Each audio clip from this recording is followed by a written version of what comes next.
ದೇವಿ ಭುಜದ ಮೇಲೆ 2 ಚೀಟಿ ಹಿಟ್ಟ ಚೈತ್ರ ಕುಂದಾಪುರ ಮುಂದೆ ನಡೆದಿದ್ದು ಪವಾಡ. ನಿಜಕ್ಕೂ ಬಿಗ್ ಬಾಸ್ ಸ್ಪರ್ಧಿಗಳೇ ಶಾಕ್ ಆಗಿ ಹೋಗಿದ್ದಾರೆ ವೀಕ್ಷಕರೇ. ಬನ್ನಿ ಈ ಒಂದು ವಿಡಿಯೋವನ್ನ ನೋಡ್ಕೊಂಡು ಬರೋಣ. ಇದಕ್ಕೂ ಮೊದಲು ನೀವು ನಮ್ಮ ಚಾನಲ್ಗೆ ಸಬ್ಸ್ಕ್ರೈಬ್ ಆಗಿಲ್ಲ ಅಂದ್ರೆ ಈ ಕೂಡಲೇ ಸಬ್ಸ್ಕ್ರೈಬ್ ಆಗಿ, ಹಾಗೆ ಪಕ್ಕದ ಬೆಲ್ ಐಕಾನ್ ಕ್ಲಿಕ್ ಮಾಡ್ಕೊಳ್ಳಿ ವೀಕ್ಷಕರೇ. ಚೈತ್ರ ಕುಂದಾಪುರ ಅವರಿಗೆ ಜೀವನದಲ್ಲಿ ಏನೇ ಕಷ್ಟ ಬಂದರೂ ದೇವರ ಮೊರೆ ಹೋಗ್ತಾರೆ. ಈಗ ಅವರಿಗೆ ಆ ದೊಡ್ಡ ಮನೆಯಲ್ಲಿ ಉಸಿರುಗಟ್ಟಿಸೋ ವಾತಾವರಣ ನಿರ್ಮಾಣ ಆಗಿದೆ. ಇದರಿಂದ ಹೊರಬರೋದು ಹೇಗೆ ಎಂದು ಗೊತ್ತಾಗ್ತಿದೆ, ಒತ್ತಾಡ್ತಾ ಇದ್ದಾರೆ. ಹೀಗಿರುವಾಗಲೇ ಒಂದು ಪವಾಡವೇ ನಡೆದು ಹೋಗಿದೆ. ರಜತ್ ಜೊತೆ ಕೆರಿಕ್ ಆಗಿದೆ. ಆ ಬಳಿಕ ಅವರು ದೇವರ ಭುಜದ ಸಮೀಪ 2 ಚೀಟಿ ಬರೆದು ಇಟ್ಟಿದ್ದಾರೆ. ಈ ವೇಳೆ ಒಂದು ಚೀಟಿ ಬಿದ್ದಿದೆ. ಅನೇಕರು ಇದನ್ನ ಪವಾಡ ಎಂದು ಕರೆದಿದ್ದಾರೆ. ಹೌದು, ಬಿಗ್ ಬಾಸ್ ಮನೆಯಲ್ಲಿ ಚೈತ್ರ ಕುಂದಾಪುರ ಅವರಿಗೆ ಹೇಳು ಬೀಳು ಬಿಗ್ ಬಾಸ್ ಮನೆ ಒಳಗೆ ನಡೀತಾ ಇದೆ. ಬಿಗ್ ಬಾಸ್ ಮನೆಯ ಒಳಗೆ ಚೈತ್ರ ಕುಂದಾಪುರ ಅವರೇ ಟಾರ್ಗೆಟ್ ಆಗ್ತಾ ಇದ್ದಾರೆ. ಅವರ ಮೇಲೆ ಇದೀಗ ಕೂಗಾಡೋದು, ಕಿರ್ಚಾಡೋದು ಜಾಸ್ತಿ ಆಗಿದೆ ವೀಕ್ಷಕರ.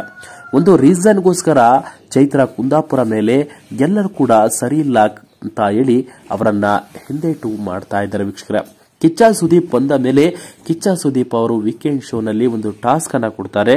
ಈ ಮನೆಯಲ್ಲಿ ವೇಸ್ಟ್ ಯಾರು ಎಂಬುದನ್ನ ಎಲ್ಲರೂ ಕೂಡ ಚೈತ್ರ ಕುಂದಾಪುರ ಅವರ ಹೆಸರನ್ನ ಕೂಡ ಬಳಸ್ತಾರೆ ವೀಕ್ಷಕರ.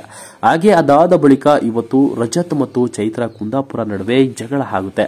ಮನೆ ಕ್ಲೀನ್ ಮಾಡುವಾಗ ಎಲ್ಲವನ್ನ ಹಾಳು ಮಾಡ್ತಿದ್ದಾರೆ ಚೈತ್ರ ಅಂತ ರಜತ್ ಹೇಳಿದ್ದಾರೆ. ಇದೆಲ್ಲದಕ್ಕೂ ಮಾತಿಗೆ ಮಾತು ಬೆಳೆದು ಚೈತ್ರ ಕುಂದಾಪುರ ಮನಸ್ಸಿಗೆ ಹಗುರವಾಗಿ ನೋವನ್ನ ಉಂಟು ಮಾಡಿದ. ಈ ನೋವನ್ನು ಸಹಿಸಿಕೊಳ್ಳಲಾಗದೆ ಕಣ್ಣೀರನ್ನ ಹಿಡಿದ ಚೈತ್ರ ಕುಂದಾಪುರ ದೇವರ ಮೊರೆ ಹೋಗಿ ಒಂದು ಸೂಚನೆಯನ್ನ ಕೇಳಿದ್ದಾರೆ. ಕೊನೆಗೂ ಈ ಸೂಚನೆ ಸಿಕ್ಕಿದ್ದು ನೋಡಿದ್ರೆ ನಿಜಕ್ಕೂ ಪವಾಡ ಅಂತ ಅಲ್ಲಿದ್ದ ವೀಕ್ಷಕರು ಆಗಿರ್ಬೋದು, ಬಿಗ್ ಬಾಸ್ ಮನೆಯೊಳಗೆ ಇದ್ದಂತಹ ಸ್ಪರ್ಧಿಗಳೇ ಶಾಕ್ ಆಗಿ ಹೋಗಿದ್ದಾರೆ. ಇದು ನಿಜಕ್ಕೂ ನಡೆದಿರುವಂತಹ ಬಿಗ್ ಬಾಸ್ ಮನೆಯ ಒಂದು ನೈಜ ಘಟನೆಯ ಬಗ್ಗೆ ನಿಮ್ಮ ಅನಿಸಿಕೆಗಳನ್ನ ತಿಳಿಸಿ ವೀಕ್ಷಕರೇ.